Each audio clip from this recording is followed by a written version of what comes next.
مولانا ابراہیم سعید کے بیانات کے لیے ابراہیم سعید آفیشل کو سبسکرائب کریں۔ اعوذ باللہ من الشیطان الرجیم، بسم اللہ الرحمن الرحیم۔ سب سے پہلے آپ تمام ساتھیوں کو السلام علیکم ورحمۃ اللہ وبرکاتہ۔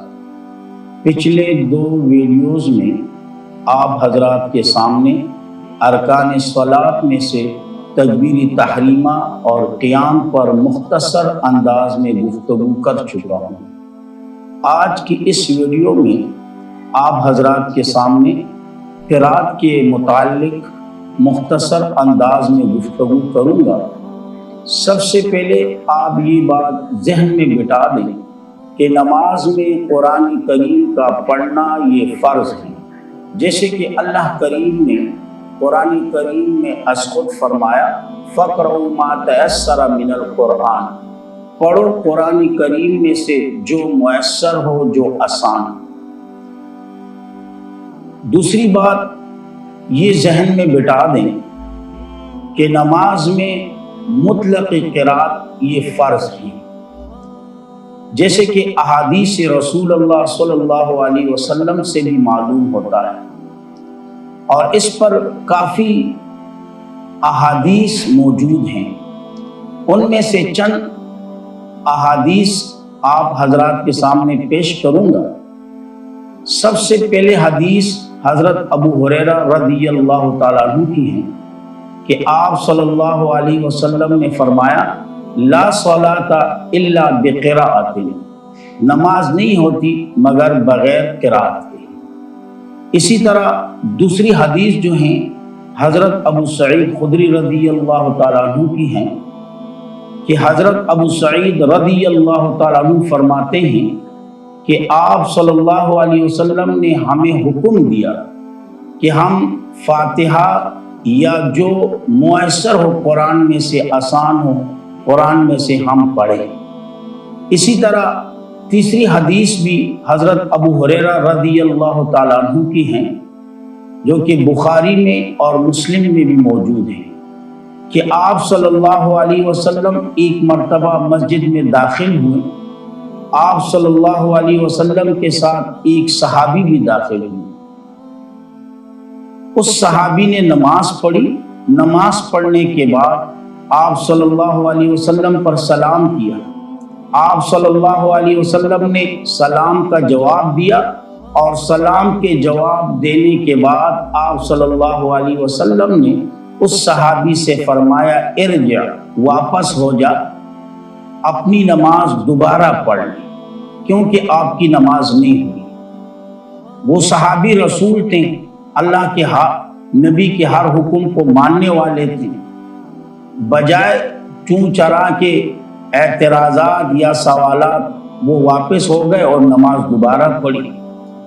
جب دوبارہ نماز پڑھنے کے بعد آپ صلی اللہ علیہ وسلم کے خدمت میں آئے، دوبارہ سلام کیا، آپ صلی اللہ علیہ وسلم نے سلام کا جواب دیا، اور پھر اس کے بعد آپ صلی اللہ علیہ وسلم نے دوبارہ وہی الفاظ دہرائے کہ ارجع، واپس ہو جا، آپ کی نماز نہیں ہوئی، آپ دوبارہ نماز پڑھیں۔ وہ صحابی رسول تیسری مرتبہ بھی گئے، نماز پڑھی، اور نماز پڑھنے کے بعد جب واپس آئے آپ صلی اللہ علیہ وسلم کی خدمت میں، تو آپ صلی اللہ علیہ وسلم کو سلام کیا۔ آپ صلی اللہ علیہ وسلم نے سلام کا جواب دیا، اور سلام کے جواب کے بعد وہی الفاظ مبارکہ دہرائیں کہ ارجع، آپ واپس ہو جائیں۔ تو صحابی رسول کہنے لگے کہ مجھے اس ذات کی قسم جس نے آپ کو حق کے ساتھ بھیجا ہے کہ میں اس سے اچھی انداز میں نماز پڑھنا نہیں جانتا، آپ مجھے سکھلا دیں۔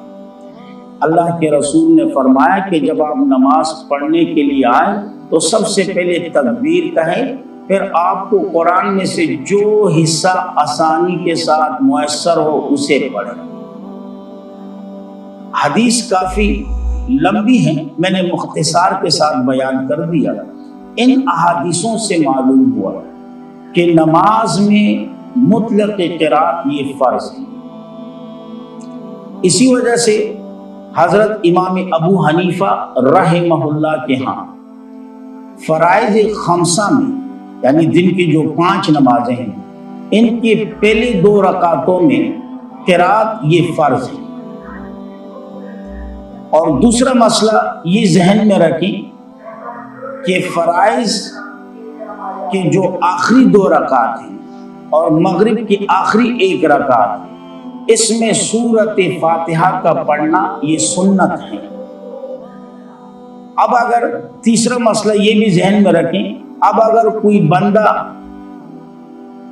فرائض کے آخری 2 رکعتوں میں یا مغرب کی آخری رکعت میں سورۃ فاتحہ پڑھنا بھول جائے یا سورۃ فاتحہ کے بجائے کوئی تسبیح وغیرہ کرے یا سکوت اختیار کر لے تو جائز ہے۔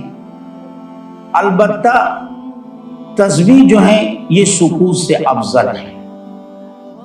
اسی طرح وتر کے 3 رکعتوں میں اور اسی طرح نفل کی ہر 1 رکعت میں اور اسی طرح جمعے کے 2 رکعتوں میں اور صلاۃ عیدین کے 2 رکعتوں میں قرات فرض ہے۔ اب مقدار قرات رکعت میں کیا ہے تو یاد رکھیں، علماء کرام فرماتے ہیں کہ کم از کم 1 آیات طویلہ اور یا کم از کم 3 مختصر آیتیں ہوں، جیسے کہ سورۃ کوثر۔